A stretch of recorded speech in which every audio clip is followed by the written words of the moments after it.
right constantly, even if they're wrong.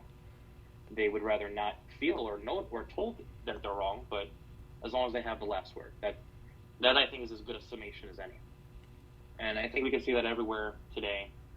And all we need to do is pay attention. Specifically, like, if you take as a point of interest, and then you tell me if you agree with this, if you look at the, I think the most relatable thing that people can have an opinion on, because a lot more people attend college than they've ever had before, there's this constant debate between whether or not the validity of a degree is the same as it was. If it's of the same quality, does it have the same reach and open as many doors as it did in the past? Or if college itself as a whole is even worth it anymore. Now, if you ask parents as a kid, because when you're 16, 17, 15, depending on where you come from, your environment, your school, your counselors, your teachers, your friends' parents, everything kind of, assuming you come from suburbia, gears you towards the direction of being groomed for attending college, because if you don't, then somehow you are on a road to pain and suffering and being a nobody. But if you actually look at the data regarding how the university system basically, I'm just going to come out with it, scams the students into believing that this is well worth it when they come out at the very end with $100,000 in student debt and they can't even get a job, and the average age of a college graduate living in his parents' house or her parents' house is roughly in their early 30s. It becomes very clear and apparent that this is not the same economic circumstance that it was in the 1990s or even in the early 2000s. It's just not. But yet everybody, it's one of the only places where when we take assessments on risk and risk mitigation, you want to find the risk cost benefit analysis of how well a surgery will be performed. You want to find out what the risk ratio to reward is in investments in the stock market. When it's beneficial to us, we like to calculate the risks. And if we think that the risks are manageable enough, then we pull the trigger. But yet, ironically, college is one of the only things that we're encouraged that it's actually better. It's okay if we don't have anything figured out. You don't have to have anything figured out. Just go. Just take that student loan. Discover yourself. Figure it out when you get there. Pay back the $100,000 at the very average after you graduate somehow. So we're basically encouraging risk, and this is common knowledge by now. You've heard 1,000,001 public speakers basically address this topic, that we are encouraging a generation of, or a group, a demographic of kids that are psychologically very vulnerable at the age of 18, because you went from asking for permission to go to the bathroom a month ago to suddenly being old enough to be recruited for the military and take out a student loan for a couple of $1,000 to go to an institution that basically puts you into a lot of debt at the age where you're the most likely to take entrepreneurial risks. So now that debt follows you, and it's very hard to pay it back, because the usual mechanism that we're told to trust in and rely on allocating funds aside to pay back a portion of that debt incrementally is impossible. And we're seeing that now with the growing interest rates on the loans, the fact that you cannot take a lot of credit risks if you have student loans outstanding. And to the best of my knowledge, and I could be wrong, but I don't think I am, it's one of the only things that you cannot declare bankruptcy on. And if you die, it goes to your next of kin. So you have Fortune 500 corporations, multi-million-dollar, multi-billion-dollar, and now in the 21st century, for the first time in the last 3 or 4 years, trillion-dollar corporations that can declare bankruptcy, but yet student loan is the only thing that you cannot declare bankruptcy on. And how can that be? Now, if you look at it in and of itself, it doesn't really tell much. But when you understand that you basically pay in advance the equivalent of a down payment on a house, which is university, and you don't even get the house, because you have a lot of 4.0 graduate students that are working as waiters and waitresses, doing BS jobs that they hate, looking at their friends basically drive on a boat on a yacht in the middle of the summertime while they slave away for a job that basically pays them as much as a typical McDonald's employee. And they have to basically use that to survive, um, it's very telling that you won't be able to pay off that student loan, and the interest rate will have it build up and build up. So if you took out, hypothetically, if you took out $8,000 in the 80s, assuming you couldn't pay it back because of a rising interest rate, say the interest was 3%. By 2022, you would owe roughly $80,000 worth of student debt based on the original 8,000. And that is, as far as I'm concerned, indentured servitude, slavery, economic slavery. The old definition of slavery had to do with physical restraints, chains, and confinements to keep the physical body in control. The 21st century equivalent is economic slavery, which requires the individual to house, feed, clothe, and support himself in an economic bracket, which allows you to become very predictable and doesn't allow you to move either up or down, assuming you have the same job, which by today's economic data projections, job security, the idea of a job lasting 20, 15, even 10 years is completely out the window. And it'll be even less so once the advent of artificial intelligence becomes predominantly mainstream, and I would say roughly 5 years. So 2027, around there. That's what I think. What do you think is going to happen to the average person who has an entry level job? I mean, and hold on, where do you see them going? I mean, when they get replaced with robots, where do they go? That's a very good question. The simple answer overall is we don't know, because we've never had something like this happen. We came from a time where a lot of people, take 100 years ago, worked on a farm. The concept of a 9 to 5 didn't exist yet.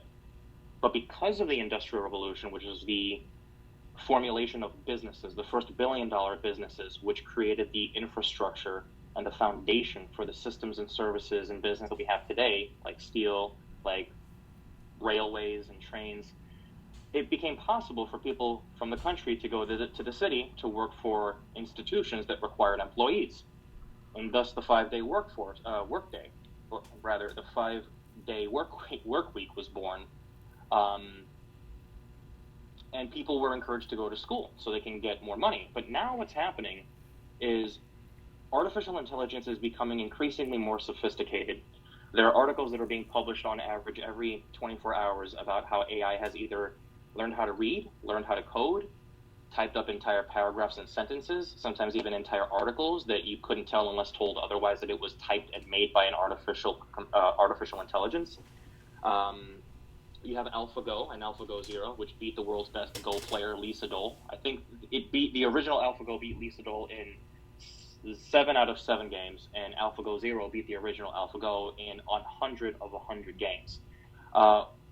So it's getting to the point where artificial intelligence can start to do the simple jobs that people work today. Things like flipping burgers, or interpreting and comprehending legal documents. I know radiology is a field where you have AI that can read 60 different shades of gray scans better than a human being ever could. And it's more efficient because it doesn't need to be paid. It doesn't have to sleep, doesn't have to take a lunch break. It doesn't have to have paid vacation or a sabbatical if it gets pregnant. It's basically this dedicated force of computation and productivity that a human couldn't even begin to dream of matching if we gave ourselves all the time in the world to try to do it. So once the AI really takes hold, I think we're going to see an increasing demographic of people that are going to be, let's call them the useless class. People that have these skills that used to employ them 10 years ago, but now a machine can do it better, and they'll be home looking for employment in sectors that they never thought in a million years they'd be struggling to find a job for, because at that point they'll be settling for anything that they can find just to put ends meet on the table. And that's what's scary. And this is all legal. So take Amazon, for example. Amazon, if I remember correctly, they have a fleet, or they're developing a fleet, or at least very close to developing a fleet of self-driving trucks. So you figure the trucking industry, the people that are actually responsible for the social fabric of civilization staying in order and getting things where they need to go just in time, everything in your house, in your car, what you wear was delivered to you by a truck, delivered to the truck by either a ship or a plane. Truckers represent about 24% of the labor force in the United States. So you're talking effectively of replacing 24% of the United States labor force with self-driving trucks. Probably being led the way by Amazon if they implement theirs first. And it'll be completely legal. And the company they'll be able to save, I think if memory serves, I could be wrong, in fact I probably am, but I think they'll save about $64 billion a year just shifting from a fleet of human-occupied vehicles to self-driving vehicles that can do the exact same task as a human being could, but better because they don't have to sleep. That's significant. What do you do with those people that are unemployed? What do you do when you get a letter saying thank you for your service, but you will no longer be required to work here? And they can do that. And in fact, it's happening all over the country. And it's happening at a rate that's getting people a little bit, actually a lot of it, on edge because now for the first time in, I would say at least since the 1960s, there's a deep uncertainty about where people are going to be within not 20 years, but the next year or next month. That, I would say, is a massive psychological detriment to the public health.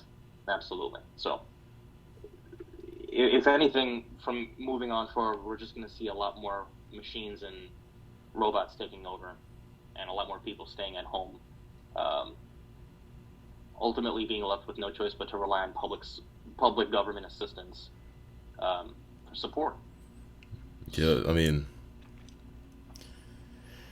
it's kind of interesting when I think about the unemployment situation that happened, right around when the pandemic happened in 2020 in March, and how we all stayed at home for many months. And it's like, it's just kind of like conditioning or like what's going on here. But I still can't get over like where these people are gonna go. I mean, you're gonna have by your logic, we're gonna have like millions of people that have their job replaced, and it's like, where do they go? Like, was it like what you said? Are they gonna rely on the government? And I don't know. It's Well, it's yeah. Yeah, that's pretty much it. Yeah, no, it's a major cause for concern because I'll if I can quote Ben Shapiro when he was on one of his visits to the Joe Rogan podcast, he basically said that what took him by surprise is how, quote, how easy and effortless it was to basically rejigger the whole way people think about locking down in their homes. How it really didn't take any effort at all. The government basically just said stay indoors, and everybody on a global scale said okay. Like very few people, if any, fought it. People just immediately took what they said at their word and stayed inside. With the majority of the mainstream not even as so much as questioning why. So that's very powerful. The fact that you can actually convince roughly 7 billion people. So I'll put it a different way. If I said in 2019 that there would be an event that would cause the entire population of the planet to lock down in their home for 2 weeks and work from home, and we were going to have this massive shift from working in dedicated office buildings that are 30, 40, 50 stories, sometimes even bigger, that were built and funded with the intended purpose of being used as dedicated professional office space, that we were now going to largely abandon that, at least temporarily, to work from home. You would call me everything in the book but sane. You would call me crazy. It would be unbelievable. There would be no way that you could convince an investor, for example, if that was a pitch, that that's something that's going to happen. Yet it happened. And now that it happened, we have to deal with the data afterwards of how did this basically happen? So a lot of people will think that this is because of, the pretext narrative of a global pandemic basically causing for people to, in order to slow or stop the curve, lock down in place. But they said it was originally going to take 2 weeks. Then it turned into a month. Then it turned into 2. Then in some countries around the world, it persisted for about a year. 3 years later, we're still kind of here. And a lot of the policies that were enacted in the name of COVID haven't been lifted. So I would beg the question, what is really going on when you take into consideration that the science that the World Health Organization and the Center for Disease Control basically came out with, for the last 2 years, article after article of contradictory science that doesn't hold water. You have an infinite number of doctors and medical professionals that are infinitely more qualified to talk about this topic of public health better than I could, that are basically trying to speak up and saying that this is ascientific. Their findings are ascientific. This is not how science behaves. This is not how science is done. You don't basically enforce entire dramatic policies to lock people down based on the vague notion that something that resembles potentially the common cold is enough to shut down the world, where the consequence of that is more damaging than the pandemic itself. But if you dare to have an opinion in today's day and age, you're obviously silenced, you're ostracized, you become a social leper. People basically jump straight into the how dare you mentality. You can't have an opinion. You know, when I was growing up, I was told that the whole point of going to school was to have civil discourse in a very patient and intelligent way to try to see if we can find a deeper meaning of truth as a result of, I don't want to say the word debate, but conversation. Now, I think Thomas Sowell said it better, or best rather, that back then schools used to teach you how to think, how to objectively define characteristics of existence around you so that you could stack concepts on top of each other so that you can get to a deeper meaning of what's required to be thought about in order to solve a problem or get to a goal. But now the universities around the world are teaching you what to think. And that was definitely true of my time at university, which is shocking. So the whole idea that, you know, we have people that are going to be staying indoors after they're basically unemployed from AI taking over, what will they do? We don't have to try to imagine or guess because now it's public knowledge. This is what's so striking, is that all the information that you need to know the answer to your questions are all out there. You just need to look. And if you do a good enough job, you'll find sources of information that are not subject to interpretation. It's a primary source of information, like when the leader of the World Economic Forum, Yuval Noah Harari, said that the best thing that we can do for people that are going to be stuck at home is to basically put them on drugs and have them play computer games. Well, what?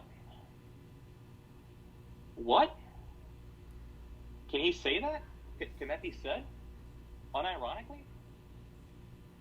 On on the news? I mean, how did we get here?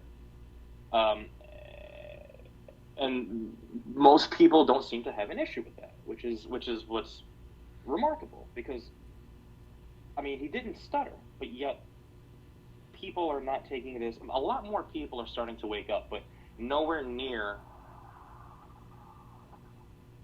the rate that I think is necessary to have significant change happen at the individual level. So again, only time will tell. I think what we'll have is some version of what we already had, which was quantitative easing or stimulus from the government. I think we're going to have money that's going to be given to people, basically for existing. And these people are going to be largely unemployed and reliant on the government for help. And that's particularly striking when you take into consideration that I think one of the finance advisors or chairman of the British bank, I forget his name, I should know his name, but he basically said that they have created and will implement a CBDC, or a central banking digital currency. Why is that significant? Because if money, which is 3% of the existing money supply, exists in paper form, the other 97 existing digitally in the form of credit cards, debit cards, numbers on your screen on your phone when you log into your banking app, most people don't know that the money that we have is basically fiat, which is Latin for let it be done, meaning that there's nothing backing it. It's not backed by gold. It hasn't been backed by gold since 1971. So what's the difference if you have this money that's basically worthless? It may as well be used napkins or, paper plates. what's the difference of if that money was in physical form or if it was digital? Well, if it's digital, that means that it's encrypted. And if it's encrypted, that means that, well, if it's digital, that means it's basically programmable. So why is programmable currency a bad thing? Let me give you an example. And there's an infinite number of examples all over the internet and on YouTube, and although a lot of these videos are getting taken down and censored. But what's the advantage of having cash? I can give you $100, and you could store it and save it indefinitely. You could spend it whenever you want, on whatever you want, assuming that $100 is enough. But the point is, with cash, you can store it. You're in control of it. With digital currency, what if you program it to have an expiration date? Meaning, if you don't spend this money in about a month, it goes to zero anyway. And let's take it even further. What happens if the government forces that be decide that through the new AI system that will soon be implemented, I believe, in the U.S., based off of the Chinese social credit system, they decide, you know what, you've eaten too much dairy this month. Why don't you try something else? If you have physical cash, you can buy whatever you want. But if you have digital currency and you try to buy a dairy product and it blocks you, then it's not really money because it's restricting you. You can only buy what you're allowed to buy. In other words, it's a voucher. Those are food vouchers, basically granting permission to what you can and cannot buy. So that's not really money, because money allows its expenditure with the freedom of the will of the person spending it. But now the currency is programmable. You don't hold the power of the currency. Somebody else controls it at a centralized point, which is the central banks. But what about like the crypto? I got you there. The crypto. Well, that's what it is. That's what. Well, no, I'm talking crypto. I'm talking about like how there's like a different cryptocurrency for like every day of the week now. Like what's gonna happen? Yeah. Like how can you control all of that when you like? Is my question, like how do you control that? I think they'll all be consolidated into the same system. I don't care. But like, what if? But what if like someone so like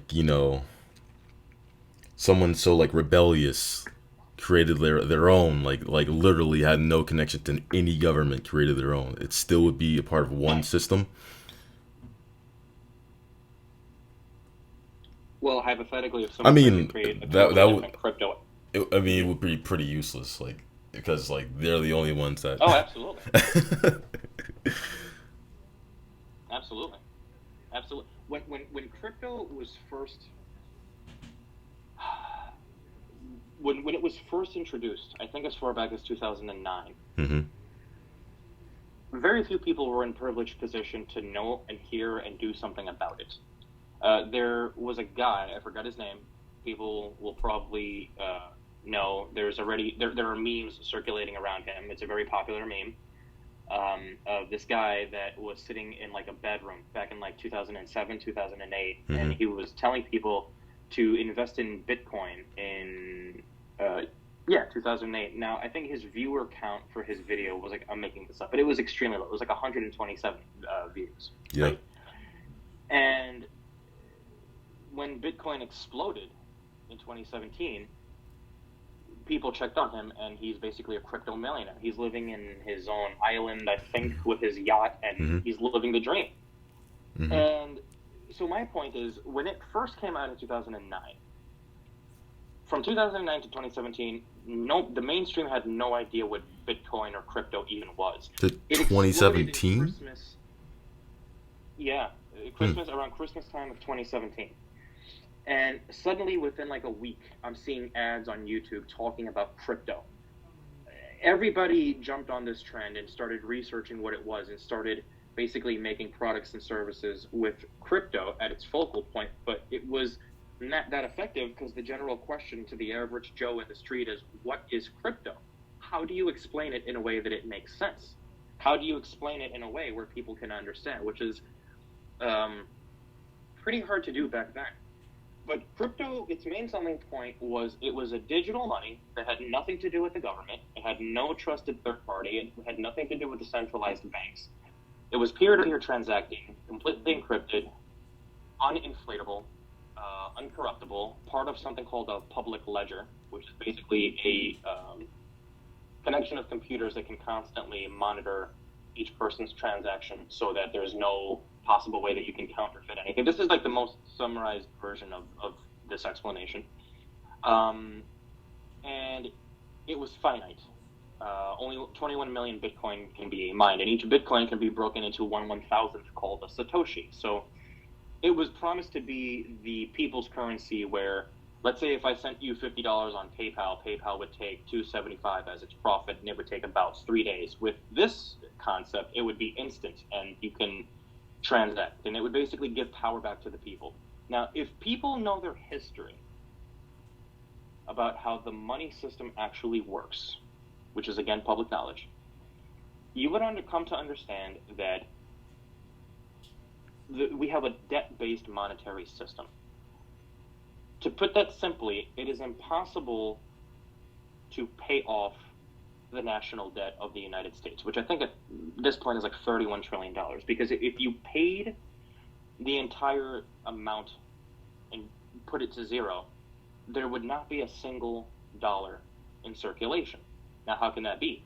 Because money and debt are one and the same thing. Because money is created out of thin air. But the way that it works is that money is created in a bank and given to the bank by the Federal Reserve, which lends them the money at interest. But since the banks had to ask for the Federal Reserve for money, and the Reserve is charging them interest on top of the principal, where does the money to pay for the interest come from? It could only come from the central bank again. So we have this runaway cycle of money creation and debt represented by that money creation that can never be paid off. So the analogy that can best be given is like a game of musical chairs globally, where the music stops, somebody has to be left out to suffer. So the whole world is influenced by our monetary system, specifically the United States. Why? Because we have the reserve currency of the world. The US dollar is tied to every world currency on the planet, linking your country directly to the market dynamics of the US money system, which is why what happens over here influences someone over there. For the first time, in 1913, when the Federal Reserve was created, the chairman of the Federal Reserve, I think his name was Alan Greenspan, said on an interview very plainly, when he was asked, what is the relationship between a finance chairman of the Fed and the public? And his exact words, almost verbatim, was, there is no institution or party or group or organization that can override any decisions or rules that the Federal Reserve puts into place. It can't be investigated by anybody. What the relationship between the Fed and the public should be doesn't frankly matter, because they're in control. So when crypto came out, I basically said, how would the world banks allow Bitcoin, or the concept of Bitcoin, to exist? And the simple answer is that they wouldn't. Because the very mechanism that allows Bitcoin to be bulletproof, what would happen if that technology was used against us? If, let's say, the government came out with their own Fedcoin. So we have the indestructibility of what Bitcoin and crypto is pushed on us through the central bank. It would defeat the entire purpose. And if anything, it would just create a kung fu grip, an airtight seal, where every person's transaction, what they spend, where they spent, what they bought, will be monitored, tracked, and traced in real time and kept in check and analyzed by an algorithmic supercomputer using quantum computing as its horsepower, which is a totally different conversation altogether. But the system of surveillance and control, the infrastructure, is being built right now. And best estimates by people significantly smarter than me put this system to be online by 2030. Around 2030. So by 2030, there will be no more physical cash. There's a very good chance, because if you look, to answer your question that you asked me an hour ago, if you look at how the Federal Reserve was actually created, it wasn't created out in the open. The most powerful people at that time got together in a meeting off Jekyll Island, and they basically agreed to publish an article referring to themselves in the third person, convincing the public consciousness that this policy that they're trying to enact is hated by the bankers. Now, unlike today, people from back then understood banking practices very well. And they thought, well, if the bankers hate this, then sign me up. And they unwittingly ended up supporting a Trojan horse. And they did this in Christmas Eve of 1912, I believe. And the Federal Reserve came online. Since then, the United States citizen has been taxed, has been his wages slashed basically by 1/3.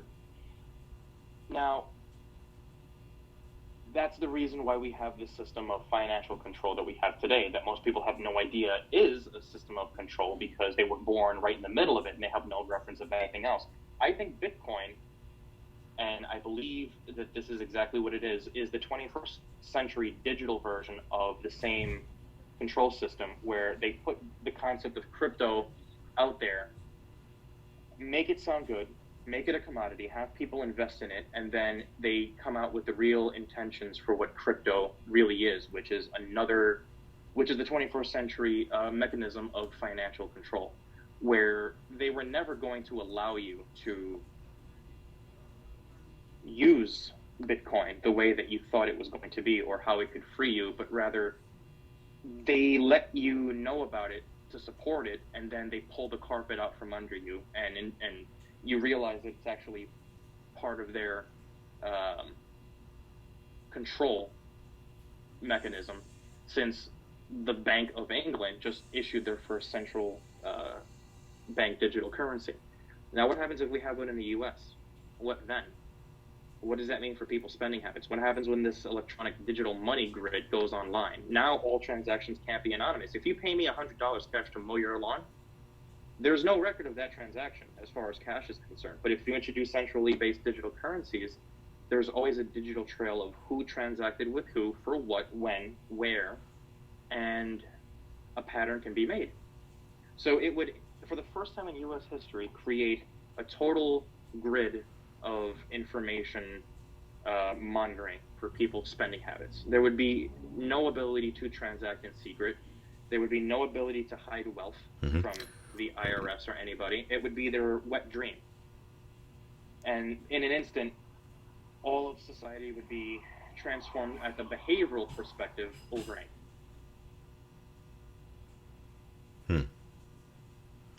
Well, you're gonna have So some. it's definitely a lot to swallow. Well, you're gonna have some people saying that they don't care. Well, that's just it. A lot of people are not going to care. But a lot of those people also don't know their history. And if they truly understood, well, here's a better question that should be asked. What can you do about it? What can you really do about it? People will fall into it hook, line, and sinker, and they won't even think that they're falling into anything hook, line, and sinker. That's the funny part about it. They'll just see this as a good thing. They'll accept it the way that it'll be marketed. They won't even bother to really look into it further than what they really have to. And you have some people. Because And you have some people like, you know how recently Trump, you know, the whole thing with what's happening with him, something like investigating. Actually, I don't even know what they're investigating, but basically, he got caught like being a hypocrite about pleading the fifth. I don't know if you know anything about that. Yeah, they raided one of his, I believe, his estates at Mar-a-Lago. I think it's in Florida. I'm not sure. So yeah, it's like, And I don't know anything beyond that. so yeah, I can see like, you know, future millennials and Gen Z are spinning this in a way that, oh, if you have nothing to hide, then why are you not going digital? It's like hashtag go digital. Like I can see, you know what I'm saying? It's like I can see that happening. They're already brainwashed. They're already brainwashed. They don't believe that they're brainwashed. You can't convince them that they're not brainwashed, because in their mind, we're the ones that are brainwashed. Let's look at what Gen Z really believes. Gen Z is a generation of people that allowed themselves to be taught by an institution that thought it was perfectly fine to change and redefine the old definitions of words. And because they're so young, they don't have a reference of the words before they were changed. So now they're accepting the new definitions of the same words and terms, so that when they speak to somebody significantly older in their 30s or 40s, when they have a conversation about something, they think that they're having the same conversation, but they're actually not, because the Gen Z interpretation of a word versus the, let's say, late millennial interpretation of that same word by the definitions that they were grown up understanding won't be the same definitions. So it would be impossible to find common ground. So there would be this built-in mechanism allowing for both of them to be misunderstood and typically ensue in an argument because the average person lacks the verbal proficiency or the articulation and sophistication to effectively communicate their point without getting heated. Just look at any typical college campus around the world. Pick one at random. I guarantee you that that particular college campus had a protest or a civil unrest circumstance because of something really, really stupid. I know mine had several. Yeah. And a lot of parents all over the world are asking the valid question, is it even worth sending my son or daughter to a university at all? Mm-hmm. If I could go back in time and graduate high school all over again, what I would have done differently is I would have ran, not walked away from a university. I would have gotten a full-time job working at McDonald's, making $15 an hour, mm-hmm. and living in a small basement apartment or living with my parents. Mm-hmm. Because if you live with your parents, you have no expenses. You have no Mm-hmm. overhead, Yeah, no rent, but no Wi-Fi, no car insurance payments. yeah, but You here's don't have to pay the for, thing. Like, I don't like using like I could have or should have I would have done, but it's like where would you be? Like, there's so many different variables that would have, you would have never met me. I'm not saying like I'm the best thing that's ever happened to you, but it's like there's a reason why No, things happen. are. You know what I'm saying? No, of course, but see, here's the thing. You don't even have a choice to consider your options because the way the school system is designed is that they tell you from a very young age, the question isn't, are you going to college? It's what college are you going to? So you feel this cultural pressure, this urgency to get your ass into a school because mm-hmm. everyone else is doing it. And after all, I don't want to be a loser. I don't want to be an unrespected member of society. And mm-hmm. after all my friends and parents are telling me I don't need to know what I got to do. I just need to go there and mm-hmm. figure out how to get there, just so that everything that you learn by your first year is outdated by your second, and you graduate with a useless degree and a drug and alcohol addiction because you were part of a sorority and a fraternity. But hey, your parents are proud of you because they're still indoctrinated with the old 1970s worldview mm-hmm. of universities are still something that gives value mm-hmm. to the student, the person of tomorrow, when the whole world but infinitely complicated mm-hmm. in the last 20 years. Mm-hmm. Because they never teach you about how money works. They never teach you about taxes. They don't teach mm-hmm. you about investment portfolios. Yeah, or not at all. No. Or how to start a business. They don't teach you about entrepreneurship. There's a reason for that. Yeah, not at all. Like zero. I heard not a single mention of stocks in either high school or in college. Everything that you can learn at any accredited Ivy League school, whether it's Brown, Harvard, Princeton, Columbia, NYU, can be learned. Mm-hmm. The subject matter of their courses can be learned for free on the internet. I need to go? I was about to say something like very like obvious, but I'm glad I didn't. You got to say it now. You got to say it now. No, it's like it's an identifier. One of those identifiers you're talking about. Remind me again what I said about identifiers. We're not using our names. It was one of those. It was an identifier that would have like, that would have pegged, that would have pegged my locale, if you will. So I'm glad I didn't say it. But go on. Oh no! Oh, I got you. Yeah. See now the probably. Internet's gonna come together. Yeah, you probably know. Use their resources to try to pinpoint where we are. Yeah, you probably already guessed it. Triangulate our position. Yeah. I heard a plane fly over at this time, and it sounded like a 747. Let's see all the places where they fly over. Longitude, latitude. According to this cloud formation. Yeah. People actually have done that. It's crazy. Anyway, but no, yeah. So the whole, all in all, right? Slowly but surely, people are figuring out that what they were told and how they were brought up,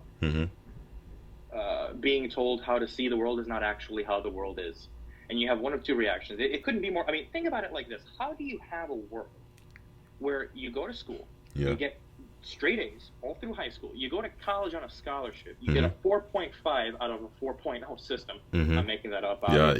You get a really good job. Let's say you even got lucky and you got a full scholarship because you were an athlete or something. And you got a good job and you have, your own apartment and everything's great.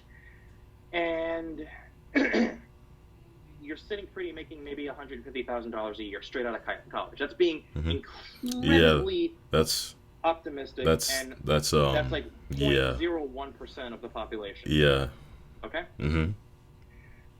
and yet you have a girl Oh, I already who went know up where on the you're gonna show go with this. I already know where you're gonna go with this. Go on. at 13 years old and Hmm. gets famous for disrespecting her mother on national television, Hmm.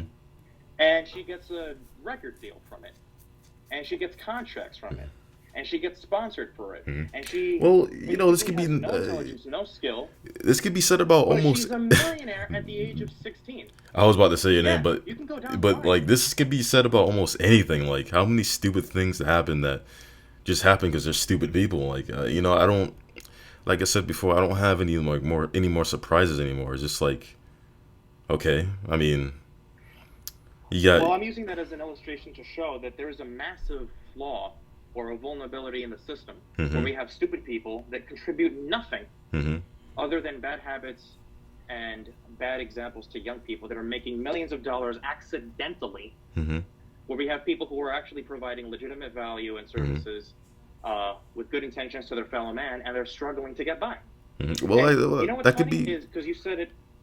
said about like basketball players and like they make an absorbent amount of money compared to a doctor. I mean, they're just playing a game. Yeah, yeah, basically.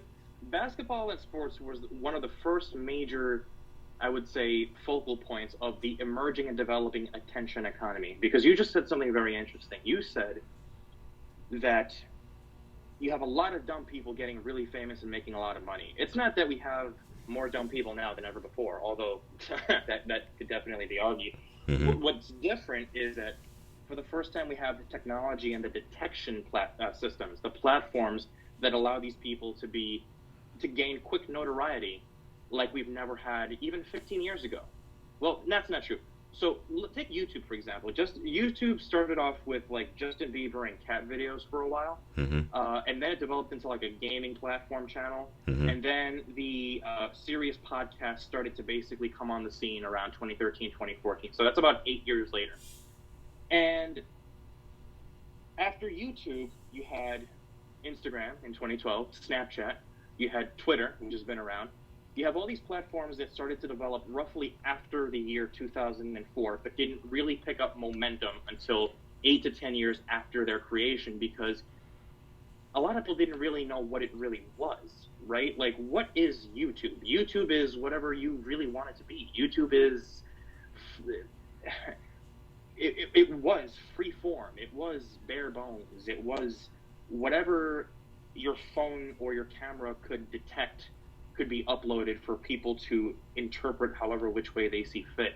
Now YouTube has become a place where you can only speak and only talk about specific topics, and if you don't, then you'll be being an example of by having your channel demonetized, Hmm. deplatformed, Hmm. and at this point it is what it is. Yeah. But it wasn't really until the iPhone or the smartphone Hmm. had apps that became optimized for exploiting cerebral vulnerabilities in your primordial instinct to get validation, seek attention, and create algorithms that show you more of what you naturally search for to keep you engaged on your phone at all times, which can be used to influence and shape your worldview. This is common knowledge. But what's interesting is now what happens when you introduce a 13-year-old girl to a smartphone and you have her watch TikTok all day, every day, which basically has more of an audience than any other platform combined. What happens when the content that she consumes is basically garbage? What happens to the development of her brain if she stays engaged on that all day, every day, and she spends all her time with her head buried in her phone? That's not good. And because the teenagers have a lot more free time on their hands, they can spend more time looking at content on the internet more so than their parents can.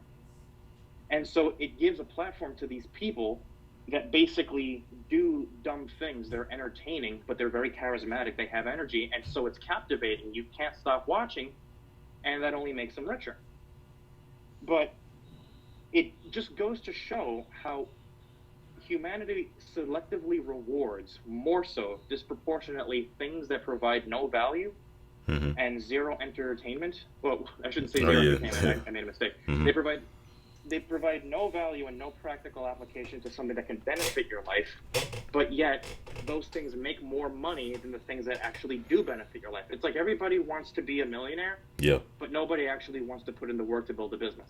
Everybody will download the millionaire's morning routine, but they won't actually sit down and read a book about how entrepreneurs actually think about ideas that solve problems and create a solution for people that are struggling from an issue. They won't do that because it's too hard. We want to feel like we're doing something, but we're actually afraid to do something. It's insane, but you can't tell people otherwise. Um. I mean, yeah. I mean, I agree. I mean, it's like, how do I say this?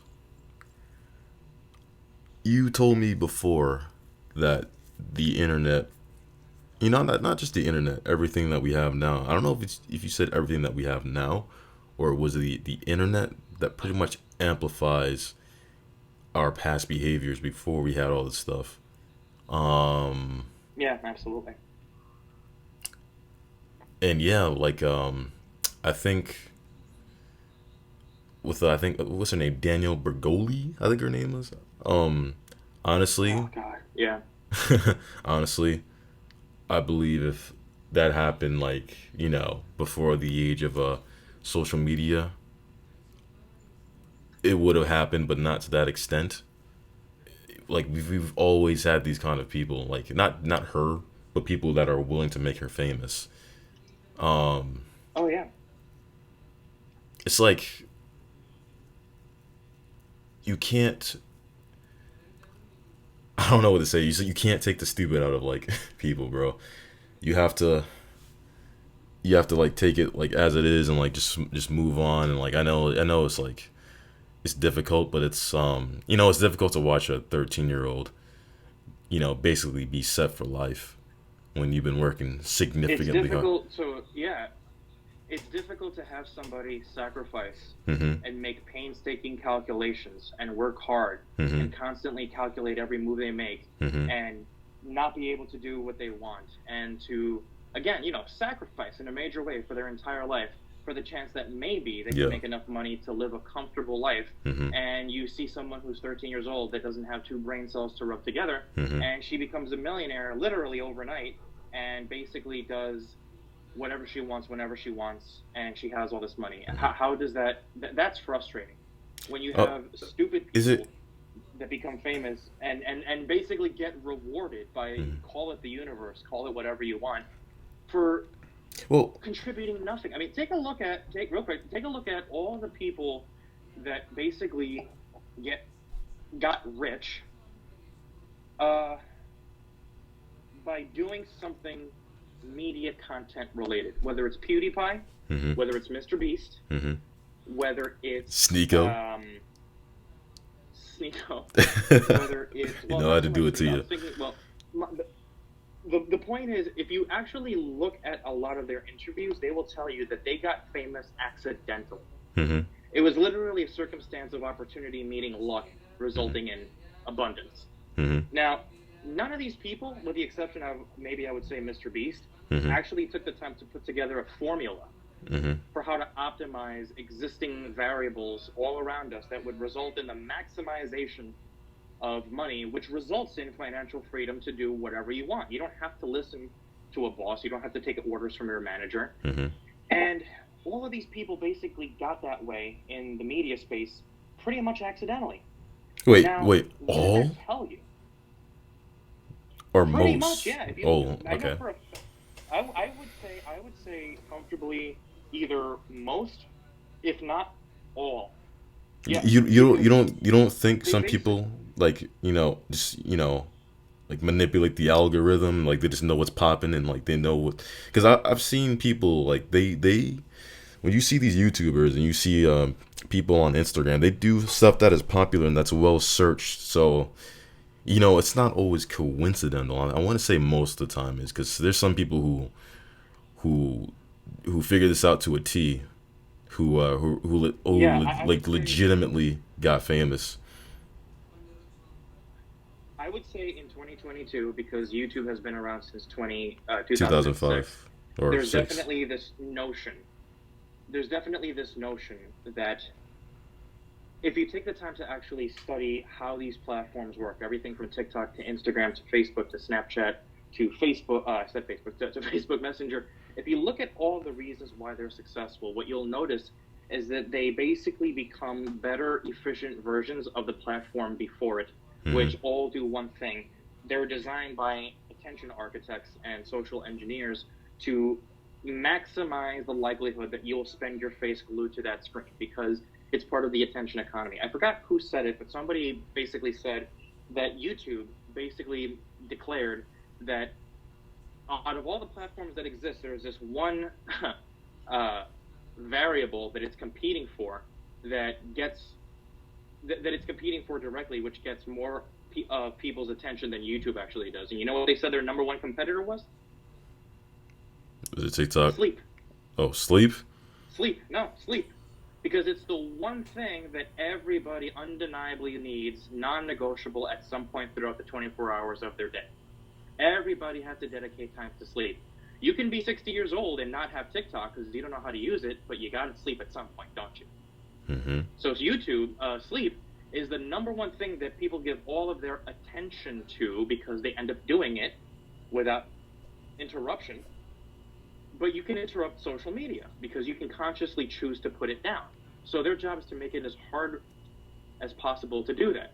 But the younger generation basically recognizes this, so they realize this notion that there are variables that contribute to the human attention economy that can be manipulated in specific ways that result in the greater maximization of, or the likelihood of you basically having a video that makes it big. But before people could figure that out, let's go back to 2009, where the biggest people on YouTube were in no particular order. I don't know if I could say this, but Niga Higa Yeah, or Fred. Yeah, who else? you can say that. Fred. Yeah, I think that's like Fred. I think Niga Higa, like the first part of his name is like some Asian language. I don't want to offend anyone, but I Yeah, think that first part is yeah. but yeah, you can say that. Yeah, Fred and him If he and if, yeah. if he if he hears this and he wants to talk about it, please fly me out, pay for my hotel. I'd love to talk with you. It'd be great. But yeah. So do you really think they sat down in a room with their cohorts or their friends and they said, "Listen, we know for a fact that this is going to work." Mm-hmm. Oh, No, they basically decided to. by the way, you can curse. Like you can curse. Like Oh, there's no problem with that. fuck yeah. So they just made a whole bunch of videos. They got together. They put it out there in bare bones form, and Mm-hmm. then it was up to the people to sort which ones would make it and which ones didn't. Now, it Mm-hmm. was very Wait, easy wait, for wait, wait. Say people that to be again. famous Say on that again. YouTube in the early days. All they had to do was make videos that were semi-decent production value, Mm-hmm. put it out there, and let the public accessing YouTube from the outside sort which videos would get more value and attention from them versus which videos didn't. Now, in the early days of YouTube, it was actually really easy to get big because all you really needed to do was have a semi-decent production value quality video that was rehearsed somewhat, maybe 1080p at that time. Mm-hmm. No, it was like Good music editing. 720p. Yeah, right. But you needed to put a little something together, something that at least showed that you cared, like you tried, Yeah. right? And that was kind of enough because at that time nobody was really doing that, and you needed to be consistent. Because if you speak to Mr. Beast, who was already on the Joe Rogan podcast, and Mm-hmm. again, if you look at all of these people, a lot of them who actually have self, autobiographies on the internet explaining what the circumstances were behind how they blew up, they'll tell you it just sort of happened one day. Mm-hmm. They just kept putting it out there. Not every single one of them will tell you they did it not because they wanted to make millions and make money. They just did it because they wanted to do what they liked, what they Mm-hmm. loved, Mm-hmm. and it just so happened that what they were doing was the right thing at the right time on the right platform in the right age, not how old they were, but the right Yeah, yeah, I know what you mean. time in the 21st century Mm-hmm. with the right amount of effort that you put enough content out there and they would get 12 views, 15 views, 7 views, and then one day all the videos would just reach critical mass at some point and boom, they would blow up.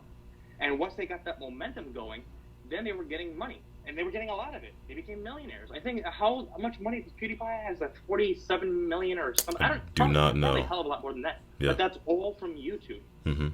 And so now, because he has all this money and infinite free time, and he's also still relatively young, whenever all they have to do now is identify trends and use the money, the fortune that they've amassed to be one of the first influencers of that new trend and basically monopolize on that market that's emerging before anybody else does at an individual level. And because they're individuals, they can move faster than corporations, because with corporations you have board meetings and CEOs and oversight committees and insurance, and you have to ask for permission and basically set up meetings and talk about it. And is this actually a trend? How do we know? Should we test it? Whereas if you had $47 million and you want to take a chance at it, okay, just put $500,000 and boom, you're in. You don't have to ask anybody for permission. You can just act. You can just execute. So that's what's happening now, because what you're noticing is you're seeing a lot of the people that got their money, quote unquote, accidentally are also the same people that are some of the first people to get into other fields. You ever notice that? Like, take, for example, what's a good example? Let's take, what's a really good example? I think, I'm drawing a blank. I think a really good example would be, if you look at, let's say, the Winklevoss twins. Maybe this is not that great of a good example, but it's something. Mm-hmm. Tyler and Cameron Winklevoss. Who are they? They became famous after the movie The Social Network launched in 2010, depicting the semi-true or true story of how Facebook was actually formed. Plot twist, Mark Zuckerberg didn't create it. And what happened was basically, according to many historical accounts and testimonies from people who were actually there, who actually created the documentary responsible for fueling the content of the movie, they actually said that the Winklevoss twins actually were the original propagators of, at the time, what was the Facebook.edu. But they needed a coder, and they didn't know how to code. So they hired Mark Zuckerberg, and Mark Zuckerberg was basically looking at this. He saw potential, and he basically stole it from them, and then he went into business with his partner, Eduardo Sabrin, and then he scammed his own partner and cut him out of the business because he met Sean Parker, and together Sean, who, by the way, went on stage and actually admitted that, did they know they were making the platform with the mechanisms responsible for ripping society apart? And his answer was, yes, me and Mark, we knew this consciously, and we did it anyway. But I digress. He actually stole Facebook from them, and then they went to court. I think the court settlement that they gave the Winklevoss twins, obviously Mark Zuckerberg became a billionaire, he made out like a bandit. But the way the legal system, when the trial played out, I think the Winklevoss twins got a settlement of, I believe, and I could be wrong, somewhere in the vicinity of between $30 and $45 million. Wait, were those? Which, let's face it, were those Brolic rowers? They were. Yeah, the rowers who were going to row in, I think, the 2004 Athens Olympics. Yeah. Oh, they okay. went to Harvard, and they actually came up with the Facebook, and then. Oh yeah, right. And I remember. Okay, I remember now. Yeah, but they got a settlement from it. So since they got a settlement of $45 million, which, let's face it, is not chump change, right? I mean, yeah. I think we would both appreciate just $5 Man, million. just give me a milli. Just give me a milli, I'm good. Huh? Yeah, yeah, right? Yeah. One of the first things that they did was that they immediately became involved in crypto. So that is a good example of a person who made money, who then took that money and used it as seed money to get into another sector of business. like an absorbent amount of money to create something. Yeah, because now they have so much momentum that once you make a certain amount of money, the money that you have makes money automatically, because the interest rate quickly outpaces your ability to spend it on a practical level. And I think that number is around $100,000 to the average person. So once you make $100,000, the first $100,000 is a bitch, but then once you get over $100,000, the interest alone just makes you money on top of that, and then you're basically semi-comfortable. Wait, meaning you have $100,000 to actually invest. Is that what you mean? No, meaning once you have No, because of the way the banking regulations are calibrated, Uh it huh. basically makes it really difficult for you to save 100,000. But once you do, Mm-hmm. the $100,000, the interest comes Oh, from from the just by savings. having it Oh, in the okay, I bank. see. Yeah, okay. Right, right. I think that's how it works. I could be wrong, but I think that's how it works. Mm-hmm. But I can give you another hypothetical thought experiment. Say you made $1 million. I don't know. I don't know. Let's say this is funny. Let's say you were a really hot chick and you were 16 and you Mm-hmm. created an OnlyFans and Oh, you whoa, lied whoa, about whoa, your age. whoa! We're And gonna get canceled, man. Not messing with you. Keep going. yeah, and you lied about your age and you made an OnlyFans, and then every day after school, because you don't belong to a sport, you basically did nudie videos online, and you have the genetics for it because you won the genetic lottery, and you make, let's say, starting off 5,000 a month, then 15, then you make $50,000 a month, Mm-hmm. and you have no expenses, so you basically become a millionaire before your 20th birthday. Now, what happens? Airbnb takes off. You go to Florida, Florida, which has no property tax. You go to places where homes are in foreclosure. You basically go to a realtor. You break down a spreadsheet. You buy a bunch of those properties that are they have good curb appeal. They're very attractive, very sexy, by the beach, by the water, fresh cut mowed grass. And then you turn them into Airbnbs and you strategically price them according to what the other Airbnb listings are in the area. You just effectively turn those homes into cash flow generators uh, as an asset. And you didn't have to go to school. You didn't have to get a real estate license. Mm-hmm. You bought the property Mm-hmm. free and clear. You don't Yeah, owe yeah. anything on it. And Okay, I now that understand. everything's paid off, Yeah, you but just like, turn it into a rental property. okay.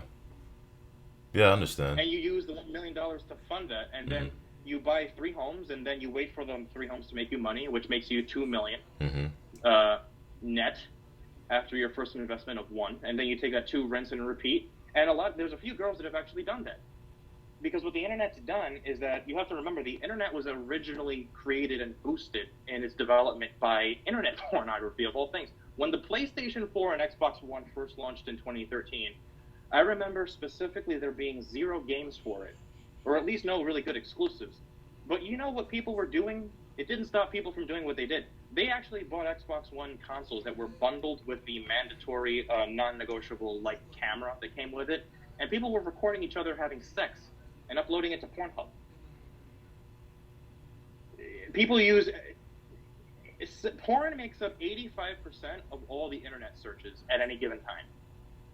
And nobody knows the statistics of internet porn usage better than Pornhub themselves. They know exactly what you watch, when you watch, how often you watch, the same way that Instagram does it. And they can actually tell you what countries are into what category better than any other country. What's my point? My point is that sex is powerful. It sells. And if you have a media piece, one of the things it's going to be used for is for sexual things. Wait, but So we were talking about how a previous outing or skill benefits you in the future and how it builds off of what you put in. it depends on the skill. But that's the thing. It depends on the skill.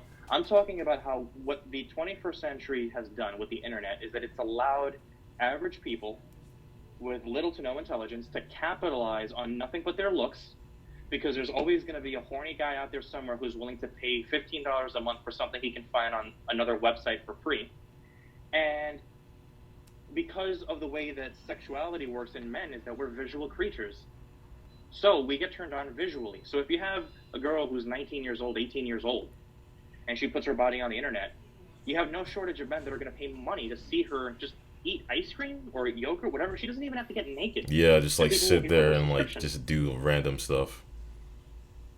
Exactly. She just has to sit down and do nothing. This Yeah. exists. I mean, they even Logan and Jake Paul, who are another again massive contributions, pioneers, innovators. What's the word? Geniuses. Renaissance men of our time. Yeah, geniuses, right? They got famous off of the Vine era and Hmm. basically being loudmouth morons that just basically speak, provoke people, piss them off, and people can't help but look at them because it's entertaining. But they haven't actually contributed anything. But you can't deny that they are a legitimate force economically to be reckoned with. So you can hate them, but you can't really ignore them, if that makes sense. You know what I mean? Yeah. So they basically go to what was I going to go with this? They basically had a podcast with Belle Delphine, who's one of the top earning OnlyFans girls on the planet. Mm-hmm. And she says on that platform that she makes $1 million a month. Mm-hmm. I think she was 21 at the time. $1 million a month. $1 million a month. A month. You know how disgusting that is? You don't even have to leave your home, and you're making $1 million. Are you kidding me? This is what the internet has done, because what the internet has done is that it magnifies all the impulsive pleasures and wires them together all around the world in an instant. And we're still learning about what the capabilities of that effect are. We obviously have a very, very good understanding, but things are still being developed every day. So parents see this as, how can this be possible? They literally, it doesn't register. Like, they don't understand the mechanism of how and why this works. But the younger generation, not only do they know it, but they're bombarded by it on a daily basis, because if they don't search for it, they're inevitably going to hear it from a Beyonce or Megan Thee Stallion song mentioning OnlyFans on their music, and suddenly you have every girl realizing that they can basically leverage their good looks and be valued only by how they look like and not the integrity of the character. Mm-hmm. So it gets a lot of these girls basically hardwired to believe that they don't actually have to be a good person, because as long as you look good, you can be the biggest bitch on the planet, and a lot of them are. Mm-hmm. Yeah. So it's messing up an entire generation of girls that believe that it's easy to just show your body Mm-hmm. to get validation. And because it's infinitely easier for women to have sexual partners, Yeah. they'll have no shortage of men that'll basically You put up with give that? them offers, and it's absolutely not. Yeah. Absolutely not. Yeah. I've met many disrespectful women in my past. Yeah. I don't have a problem, like, meeting women, and it's like, I don't, like, I've cut off many women because of their disrespectful behavior. I haven't explained to them why they're disrespectful, and it's like, basically told me I don't care. My feelings are more important. I'm like, okay, bitch, see you later. But you have a lot of guys, like, there's this married dude whose girl that I was going out on dates with. I didn't do anything with her, but we were just, going out on dates, and he's definitely the type of guy, just by looking at him and interacting with him just a few times, to like, just like, say, like in a Barney voice, like, okay, you can do whatever you want to me. I mean, it's not that big of a deal. And it's like, no, I'm not gonna be that guy. You got the wrong one. So you can just keep on moving. But not a lot of guys are like that.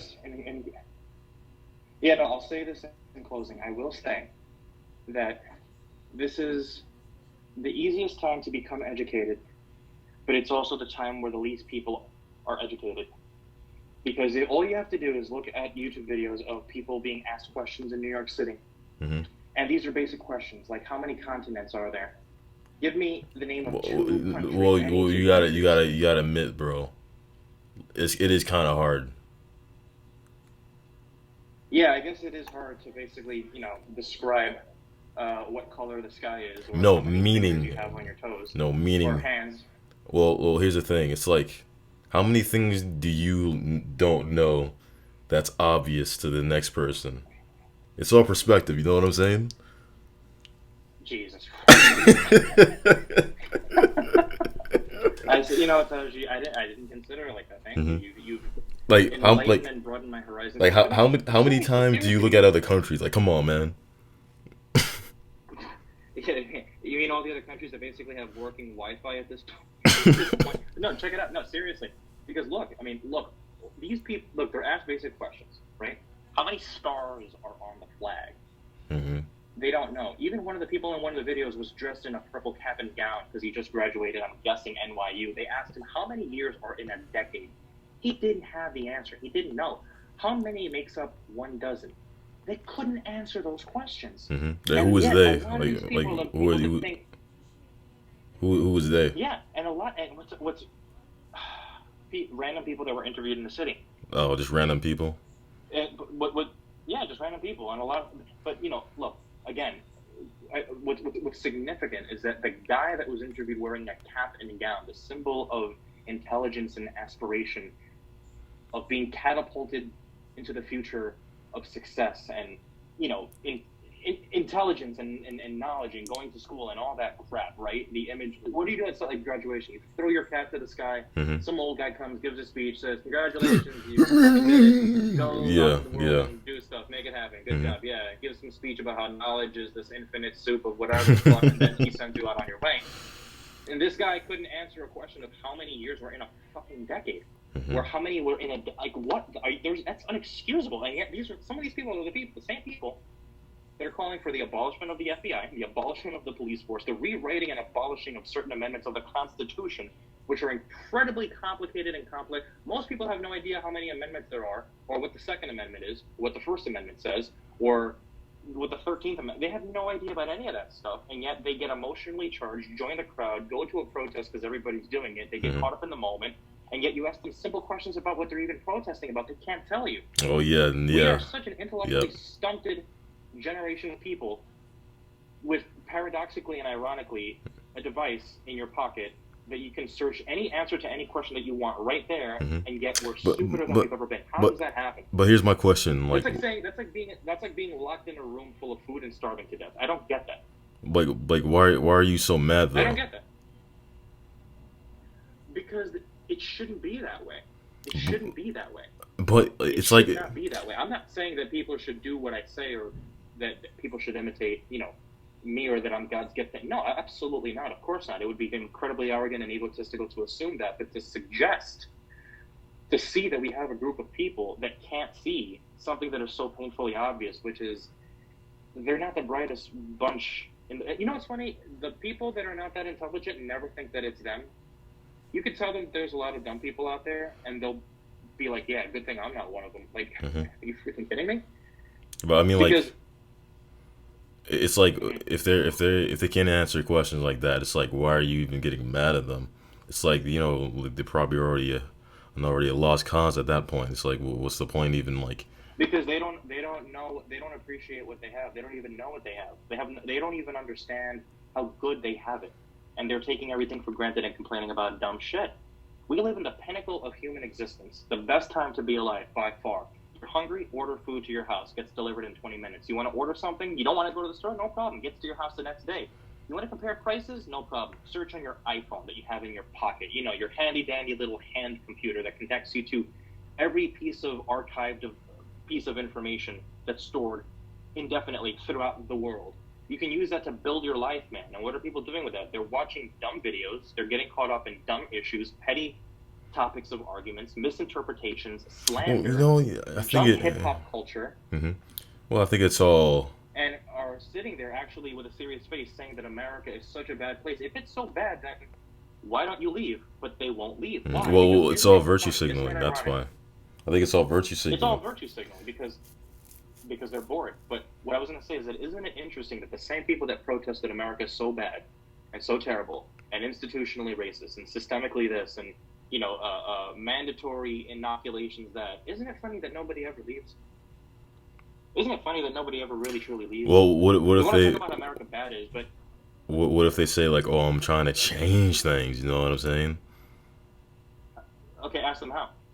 How are they trying to change things? By protesting, obviously. Detail. By protesting. Oh, yeah, because yelling at a bunch of people in buildings of stainless steel and suits is going to change. Yeah, you're right. Yeah, you know what? Yeah. Well, here's the thing. Here's what I actually think. I think that they don't care about change. They care about looking good. I mean... I think so, too. I think you're right. They don't... I mean, I think they're smart enough to know that for the millionth protest of the same thing... That's an oxymoron. You just said that they're smart enough. Sorry. Well, I'm sorry. Well, they're smart enough to know, like, the millionth, like, protest standing out there is not going to do anything. I think... No, it's not. I think they know this by now because of how many stupid protests there's been. Yeah, I'm still here. Can you hear me? Do they? What? Oh, I think you said, can you hear me? What? No.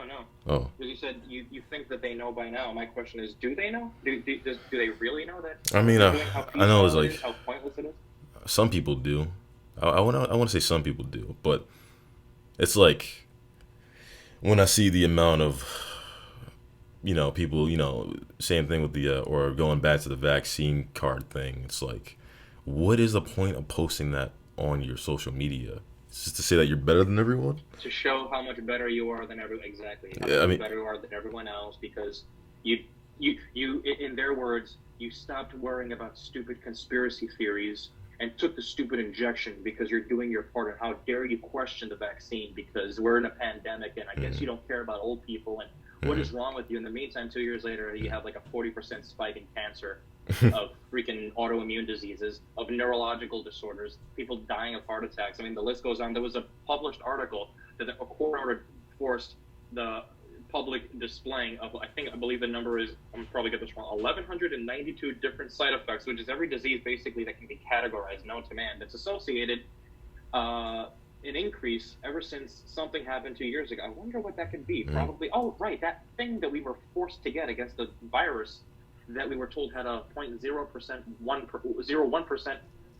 mortality rate, and we were sold this paradigm that we wouldn't go back to normal until everybody around the world was freaking inoculated. Yeah, that thing, that could probably be it. But no, we can't think that could possibly be it, because after all, science and doctors have our best interests at heart.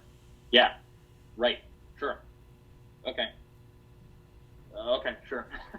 That's like another 3.5 hour podcast conversation, but you got it, absolutely. That's you know what? You can. Yeah. Do you? What pisses you off is that you have to wrap up. No, let the idiots wipe themselves out. No, to wrap up. I don't wish that. I don't want them to hurt themselves. Yeah. There's only so much you can do. I don't. Yeah, there's only. Look, I don't wish anything bad. I don't want people to get hurt. I don't want people to get injured. I don't want people to die. I want people to live long, healthy, prosperous, wealthy lives. The problem is that you can only do that for yourself, and you're only able to control yourself based on how you, basically the intelligence level that you have. If you have all this data, and I'm not talking about the peer-reviewed scientific stuff that's published by the official websites of the CDC and research organizations, no, because that's incredibly misleading and biased. I'm talking about if you've done everything in your power to really fully cover every angle of a specific topic, to hear the good and the bad, and you still decide after all the possible things that could be at risk that you still want to do this stuff because you want to do your part to get out of this pandemic that has actually been shown to be nothing more than the common cold at this point. And by the way, they officially declared that this thing basically is the common cold, and yet you got vaccinated. I can't tell you how many people said in the very beginning that they would never get vaccinated against their will, and then what happened? They saw their friends do it, they saw their family do it, they saw their brother do it, their parents do it, their friends and their friends' parents do it, and then because they saw everybody else do it, they said, okay, fuck it, I'll do it, and they completely went against what they originally said they would never do. That's how easily it took for people to cave. And a lot of them, I can tell you personally, people that I know, say, I got vaccinated, and I regret that I did it. I wish I didn't do it. I wish I could go back. What does that tell you? What does that tell you? Why did you do it at all? Not because you wanted to do your part to end the pandemic and to lead a healthy life, because you caved into peer pressure. It wasn't about the vaccine and benefiting the public health of others. It was because everybody else was doing it, and you were wondering if you should do the same thing to fit in. That's all it was. That's all it was. It was a massive, this whole thing was one gigantic, massive IQ test on a global scale. And I can tell you the majority of people failed the freaking exam. But they'll never say that. They'll never admit it. Don't listen to me. Listen to Dr. Peter McCullough, who went on a podcast with Patrick Bet-David on Valuetainment, saying after he was pressed by about an hour and a half, because of course he's been rehearsed and taught by an attorney what he can and cannot say on camera. When they pressed him enough, they asked him, so why don't you want to get vaccinated? And when he got pissed off enough, he said, quote, I don't want to get vaccinated because I don't want to die. Fair enough. And he's a doctor. And he has the most accredited number of peer-reviewed publications in the medical literature than anybody else in human history. And, I quote, he even said that I have the most intellectual and academic knowledge, and I'm better equipped than anybody that can debate me at this topic. I have more academic ammunition than anybody else that can possibly come to the table. That's what he said. And he's a doctor. So, I would be willing to bet that his opinion is worth a little more over mine. And he's saying that. It's not me saying it. It's them saying it. It's just that people aren't listening. Wait, why aren't people listening? Isn't he accredited individual? No, people are not listening. No, people are still not listening. Why? No, but because why? Then because they want to believe what they want to believe. Then they'll find another doctor that will say something to contradict what he said, just so they can find something that supports their view of what they want to believe. It's not actually about what he's saying. It's about I disagree. So let me find another doctor somewhere else that will pull up what I want to believe is true to argue against this guy's statements. So now it becomes an argument about which doctor has better credentials and less about what the Yeah, actual doctor is saying but what and where he got makes his degree from. I'll play devil's advocate here. And, What makes his opinion, more valid than the doctors who are promoting the vaccine? because both him and Dr. Robert Malone, who according to the sources that I've seen, which to this day I still believe are incredibly valid, accurate, and up to date. Robert Malone, who was one of the inventors and founders of mRNA vaccine technology, also went on the record and said that these vaccines are incredibly dangerous. And those are just two. What about the other dozens of doctors who have been silenced and censored on YouTube and taken down for voicing what they not think or believe to be true, but know to be true based on their personal discoveries, scientific research, and findings on data, on paper, that have been silenced because of sharing their opinion over something that they are experts in their field for.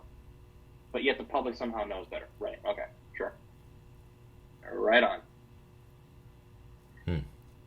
I hope that whoever listens to our conversation seeks and pulls out and extracts whatever value they deem valuable out of this. And hopefully they listened well, because if you're a young kid listening to this somewhere at 1 a.m. after eating a bowl of cereal because you can't sleep on a Tuesday night getting ready for school, and you're wondering what direction your life is going to get into, I highly suggest you really, really, really start looking at documentaries to answer any question you may have. Because YouTube was a thing when I was in school.